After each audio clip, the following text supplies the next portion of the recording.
Guys, kita sudah sampai di persimpangan dua. Satu kali ini terbagi menjadi dua di sini. Inilah yang kita cari dari awal kita berangkat. Nah, di sini di konon katanya ada sebuah makam yang terletak di pertigaan atau di persimpangan sungai ini, yang menurut cerita makam itu masih mempunyai kekuatan. Dulu tadi seorang penduduk bercerita bahwa dia pernah satu ketika naik motor ke sini dan motor itu tiba-tiba mati. Kemudian karena dia kesel nggak bisa menghidupkannya lagi, motor itu ditinggal. Kemudian dia pergi dengan jalan kaki dan kembali lagi ke tempat motornya besoknya, dihidupkan dan tidak ada masalah. Nah, itulah yang membuat aura di sini itu masih tinggi.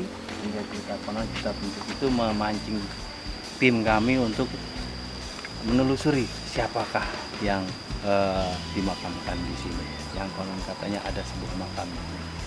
Nah, kita coba berinteraksi dulu sambil kita mengetahui siapa beliau.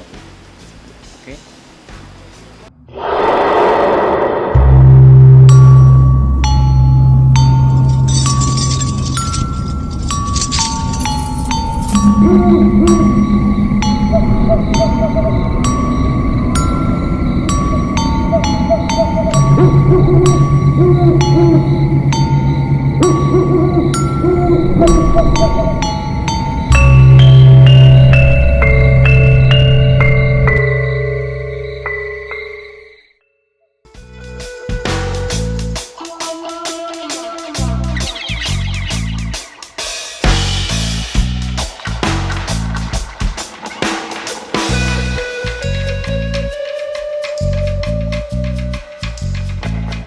Oke guys, ternyata di sini makamnya putra dari Hamengkubuwono II yang bernama Pangeran Jayangretno.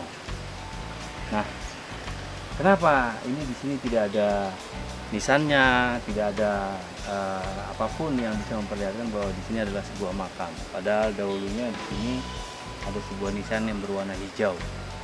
Tapi karena tidak terurus atau kemudian karena waktu, dan di sini juga dulu belum dibuat semen seperti ini, sehingga banyak terjadi terkikis oleh air.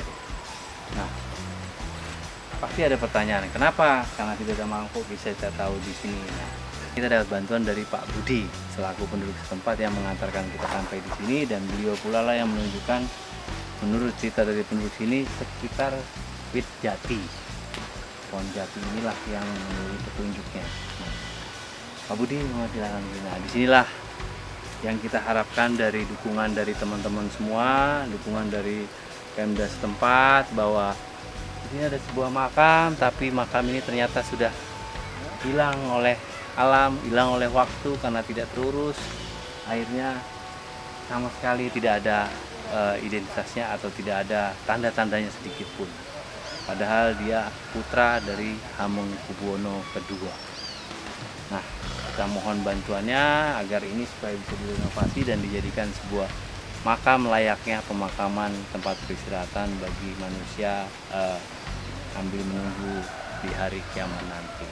Oke guys, ini Pak Budi masih menemani kita. Kita akan melanjutkan lagi perjalanan. Tak lupa lagi kita mengucapkan terima kasih dulu dengan Pak Budi ini yang telah banyak sekali jasanya karena membantu kita menelusuri di daerah dusun ini. Oke guys, Pak Budi, terima kasih. Sama-sama.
Guys, kita udah sampai di Gunung Wangi, Kecamatan Kalikesing, Purworejo.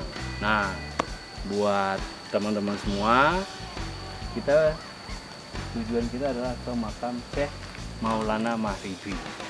Di sini sangat dibutuhkan karena kondisi jalannya yang begitu curam, tikungan sana sini, sehingga dia membutuhkan keahlian dalam mengemudi, terutama motor ya.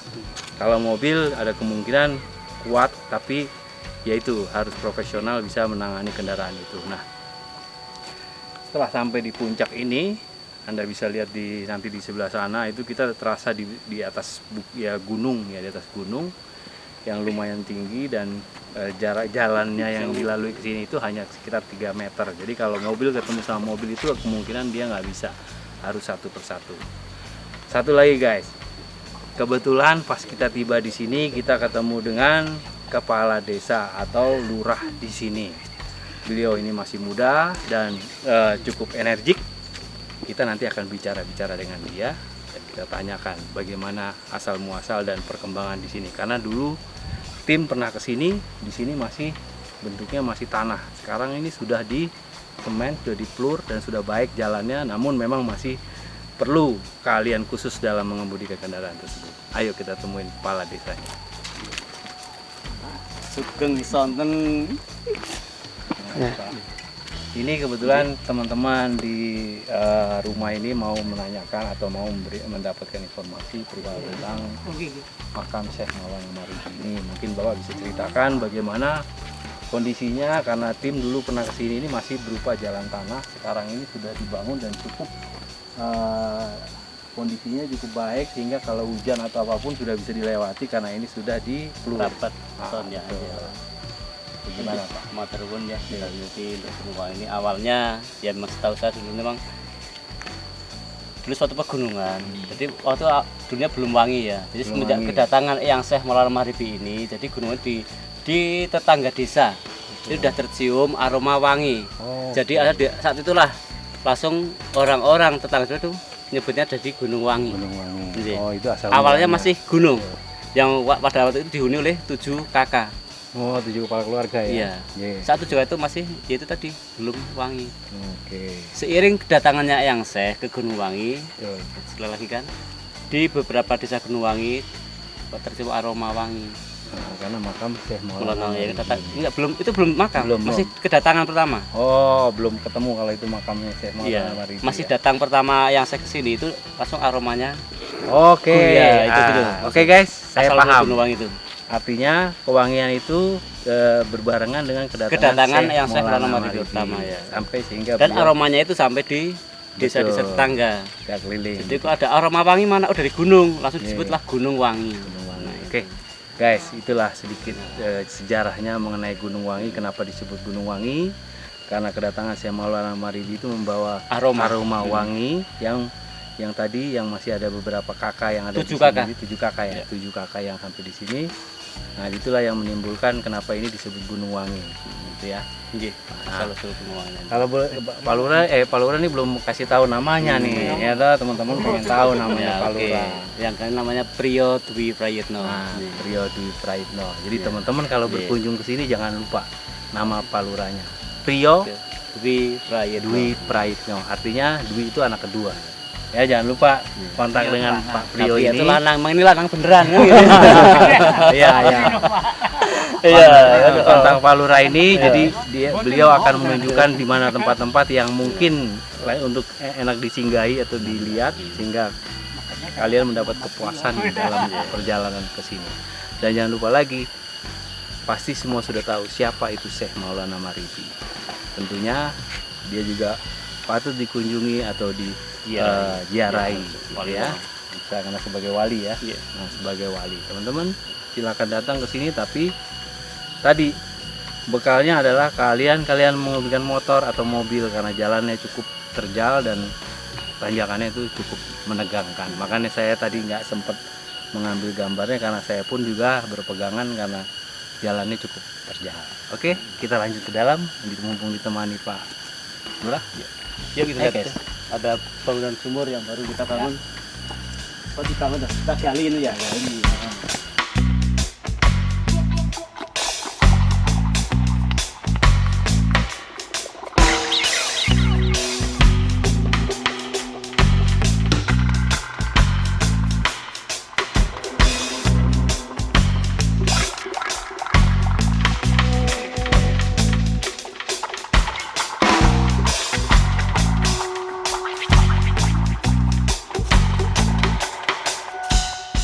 Atap ini kan baru kita renovasi lagi ya. Awalnya kan ini kan atap ya, udah atap pakai itu, terus dibangun lagi kemarin pakai seng ya.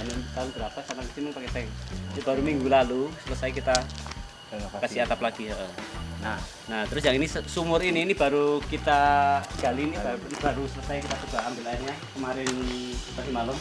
Ini kedalaman 30 meter. 30 meter. Nah, digali secara manual. Betul. Nah, bayangkan guys, di puncak gunung. Bisa secara dibangun logika sumur. Kok ya butuh banyune ngono ya? Nah, oh iya. betul. Nah, kira-kira Pak Lurah punya cerita nggak nih yang sedikit ekstrim gitu mengenai makam ini atau mengenai dari penduduk sekitar, apa nih yang ya nek jelasnya gini, jelas makam kita sudah merasakan aromanya yang satu begitu dah nyata di mata. Di daerah pegunungan gampangnya air itu nggak pernah Ya, kurang. air itu kan. Di mana di desa-desa bawah itu ya, contohnya di sing daerah Lebak itu pada kurang air, tapi gunungnya alhamdulillah nggak pernah kurang. Betul. Di puncaknya pun kita gali, alhamdulillah ada airnya. Ya betul. Ini kan, ini puncak tadi. Betul, itulah keanehan yang ada. Bukan aneh tapi suatu karomah ya. Ya, berkah. Barokah. Nah, barokahnya, berkahnya bahwa di gunung bisa dibangun air, digali air sehingga airnya keluar. Padahal di bawah sekitarnya Kedalaman 1 meter. itu kering. Jadi, ayo kita lihat sumurnya seperti apa. Selesai kemarin. Cabangnya kayak panjang nih. Nah ini panjang, kedalaman 30 meter sumurnya. Ya kelihatan mas. Jadi ini sumur kita bangun mulai pertama hari Jumat Kliwon. Oh, cuma keluar ya. Jumat Kliwon pas tanggal 18 Muharram. Itu juga ada upacara Ya, penentuan hari gitu. ya memang insya Allah di hari yang ini hari Jumat Kliwon. Oh, udah ada anunya ya. Ya. Dan menjadi kebarokan untuk masyarakat itu kan. Oke guys, ini sumurnya kalian sudah lihat. Kemudian di sini ada penderet, mungkin penderek-pendereknya ya. Ya ini termasuk penderek Mbah Iman Muhammad. Ya, ini Pangeran Kusumo Yudho dari Mataram kan. Ya ini Mbah Singo Drono. Dan di sini Mbah Dandang Widono. Ini bangunan ini. Nah ini awal mula dulu pesarannya dibangun atapnya ini batu ini yang mau kita ini batu-batu ini. Jadi ini kan ada akta pesarian pertama. Oh, ini aslinya. Nah ini nanti yang ini mau kita apa? Mau kita bersihkan lagi, kita Bikin suatu lagi. museum. Kita bangun Museum lagi ini, ya. ini dulu diikat seperti ini atapnya.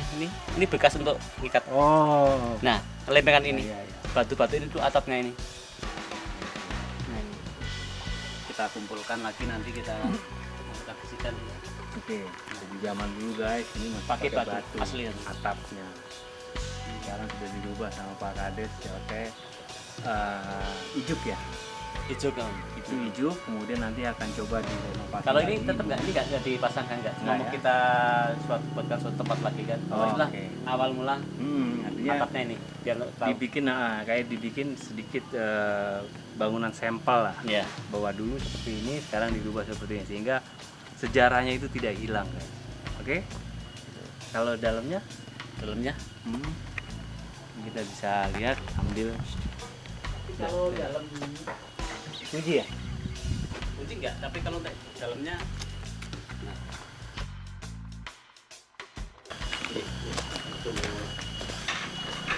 Gimana?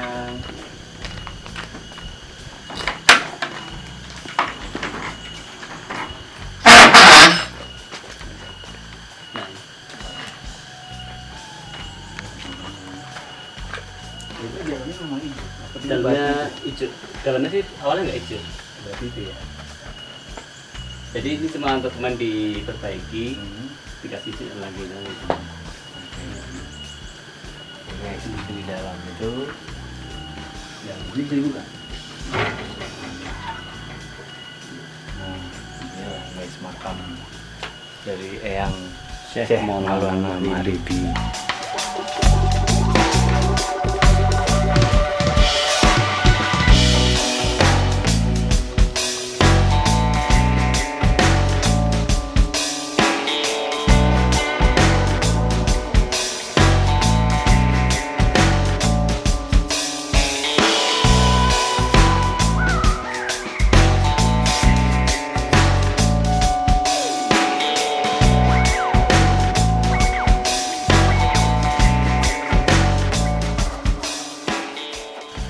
Guys, sudah dilihat tadi di makamnya itu ada puntuknya, ada atau rayap, rumah rayap ya, rumah rayap itu, dan di sini kelihatannya membawa aura yang cukup besar. Tapi sebelumnya kita coba komunikasikan apakah betul, karena menurut penduduk sekitar ini merupakan kesarean atau petilasan ya. Tapi kita akan coba komunikasi untuk mengetahui jelas betul atau tidaknya ini kesarian atau ini makam. Oke guys?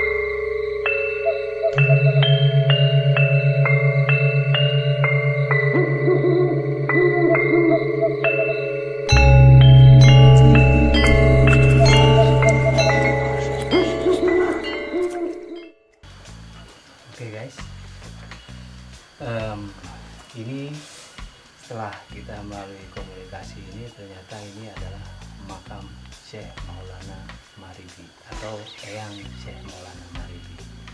Memang ada beberapa tempat di luar sana, ada beberapa yang menyebutkan bahwa itu makamnya Syekh Maulana, tapi yang benar adalah di sini.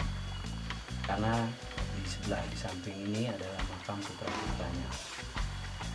Begitu informasi yang kita dapatkan dari hasil interaksi, dan ini juga kita didampingi oleh Pak Lurah di sini. Kita sangat berterima kasih karena Pak Lurah berkenan untuk mendampingi kita. Sekali lagi misi kita adalah bahwa jangan pernah melupakan leluhur, apalagi itu dalam bentuk wali. Silakan kalian datang ke sini untuk menyekat, untuk mendoakan beliau karena dia termasuk penyebar dari agama, maka wajiblah kita untuk mendoakan dia.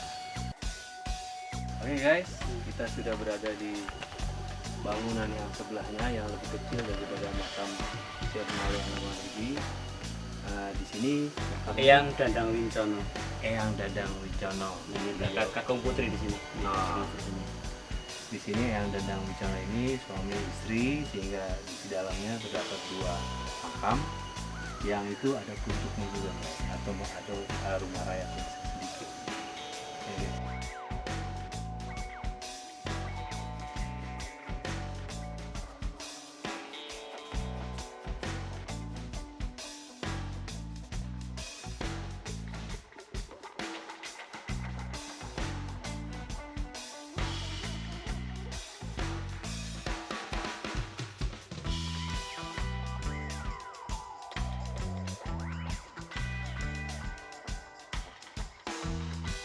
Oke guys, di sana terdapat beberapa makam yang tertulis di sini hanya Pangeran Kusumoyudo. Untuk mengetahui siapa-siapa di samping Pangeran Kusumoyudo ini, sebaiknya kita melakukan interaksi dulu, guys.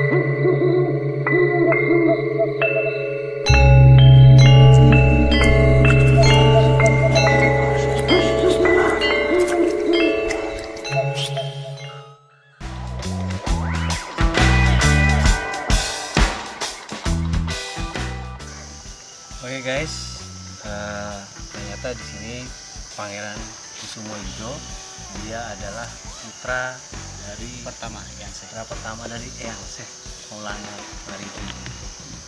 Nah, dan di sampingnya ini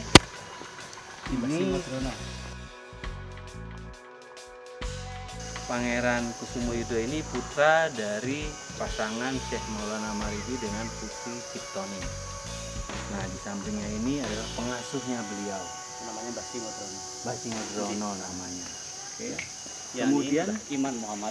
nah ini Mbah Imam Muhammad ini Bendera ini adalah pengikut pendereknya dari Pangeran Maulana Maghribi.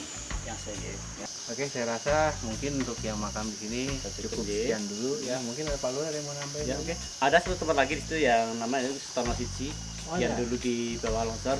Di sana masih ada satu makam tua, yaitu tempatnya Mbah Suryayudo. Suryayudo gitu. Sama satu lagi dulu dari Prajurit Mataram, Mbah Ronggowarsito. Oke guys, ini kelihatannya cukup seru untuk kita telusuri. Mari kita ikuti apa yang Pak Lurah katakan. Kita telusuri, kita cari tahu di sana siapa dia dan bagaimana asal muasalnya. Mungkin kita dapatkan keterangan atau informasi-informasi yang mungkin berguna bagi guys di rumah untuk menambah wawasan sejarah. Oke? Langsung. Oh, melaku metu.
Oke guys, kita sudah sampai. Ternyata hampir mirip dengan yang tadi. Kita menelusuri atau melewati jejak di dalam hutan tadi.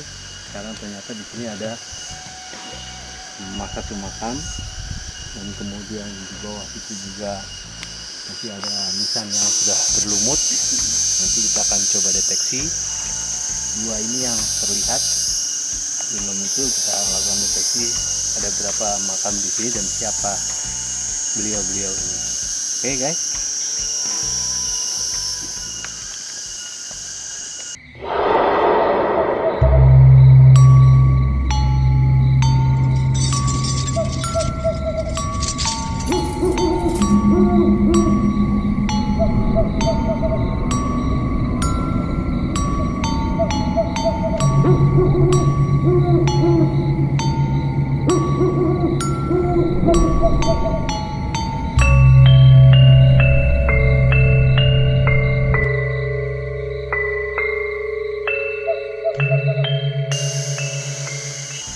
Guys, kita beliau ini di zamannya Amangkurat I Mataram ya, dari Mataram. Ronggo Prastiko ini. Mbak Ronggo Prastiko ya. Iya. Prastiko, Mbak Ronggo Prastiko. Dan yang di bawah itu ternyata Sama juga itu. sama satu angkatan dari Mbah Ronggo Prastiko ini. Nah, Suroyudo. Mbah Suroyudo namanya kalau yang di bawah. Oke guys, kita karena waktu sudah sore, mungkin sekaligus kita closing di sini. Oke, kita berterima kasih dengan Pak Lurah karena sudah mendampingi dari makam Syekh Maulana Maribi hingga sampai ke makam yang ada di sini yang Destono Siji dulu. yang di ya. Jadi Pertama kali Destono kan di sini ya. Makam Betul. pertama di sini nih. oke. Jadi makam pertama itu adanya di sini sebelum ada makam Syekh Ya. Maulana Maribi itu. Ya, makam umum sana juga ada. Oke. Itu juga makam. Ada makam umum. Jadi ada beberapa makam umum yang di atasnya di paling puncak itu adalah makam Syekh Maulana Maribi. Nah, kita sangat berterima kasih Pak Lurah karena Iya. Pak Lurah berkenan mendampingi kita sampai dengan sore ini walaupun menyita waktu Pak Lurah, tapi saya dan tim berharap agar teman-teman memperhatikan betul film ini karena film ini merupakan jejak di mana teman-teman bisa menelusuri atau istilahnya kita melakukan doa, memberikan doa ataupun datang ke desa apa tadi desa Gunung Wangi. Gunung Wangi di Kecamatan Kecamatan Kaligesing. Kaligesing dan Purworejo. Jangan lupa guys, datang ke sini ketemu dengan Pak Lurah karena beliau ini sangat ramah dan sangat familiar sekali dengan kita sehingga mau mendampingi kita saat ini. Dan mungkin sama juga dengan apabila guys datang ke sini, beliau akan mendampingi dengan kerelaan hatinya dan dengan betul-betul dengan sukarela mendampingi saudara-saudara semua apabila mau datang ke sini dan melihat beberapa makam dan mendoakan beliau-beliau semua karena kita masih akan menghadap ke atas dan kita akan menempati juga ke sini dan kita mungkin perlu juga doa-doa bagi yang hidup apabila nanti pada satu saatnya akan menimpa diri kita. Oke guys, kita lanjut. Terima kasih Pak Lurah. Semoga kita ketemu lagi. Mudah-mudahan apa yang Pak Lurah berikan itu bermanfaat bagi teman-teman semua di rumah. Amin.